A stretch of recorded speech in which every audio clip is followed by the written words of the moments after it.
The next biotope we're going to look at is the so-called vegetation bioterps. We've got the stones, vegetation and gravel, sand and mud. We're focusing on the vegetation here.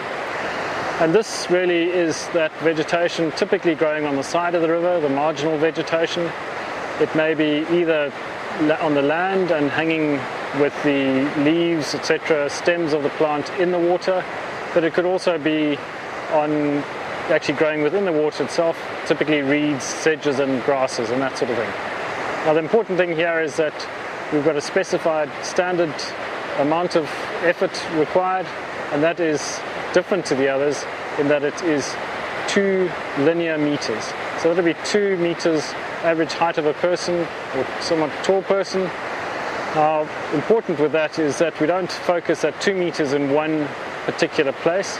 We rather take half a meter in one type of vegetation that's growing there, another half a meter in another type, go across to the other side of the river, look at another half a meter there, and another half a meter again. So in total we have 2 meters of vegetation sampled, and that would be vegetation both in the current, where there's lots of water flowing past it, and also vegetation out of current, in the pool sections, which are still within the main channel, part of the river and the water quality we're looking at, but with low flow, out of current type situations.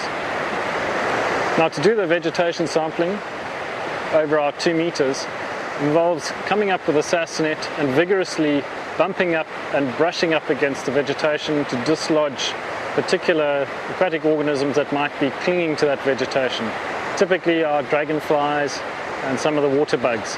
So we'd want to vigorously bump up against the vegetation, knock off the bugs and beetles and dragonflies and so on that are typically there, dislodge them, put them into the water column and sweep the net through and catching those individuals that are dislodged in our SASS net.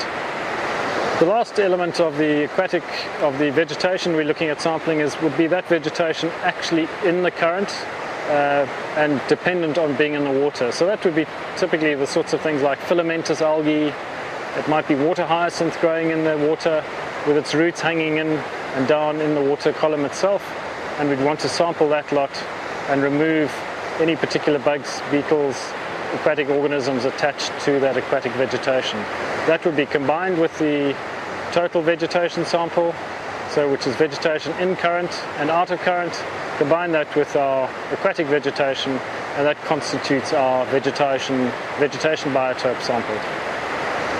The typical and common errors associated with the vegetation biotope sampling is that there can be a tendency at times to either undersample or oversample that standard 2 meter length.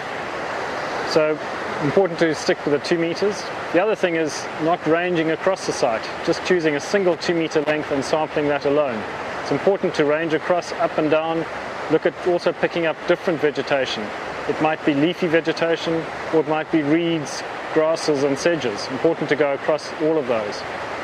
Additionally, important not to forget the aquatic vegetation. Look around for that aquatic vegetation. It might be aquatic weeds, typical water hyacinth, Kariba weed and so on, with their roots trailing in the water, constituting a habitat. Important to sample that.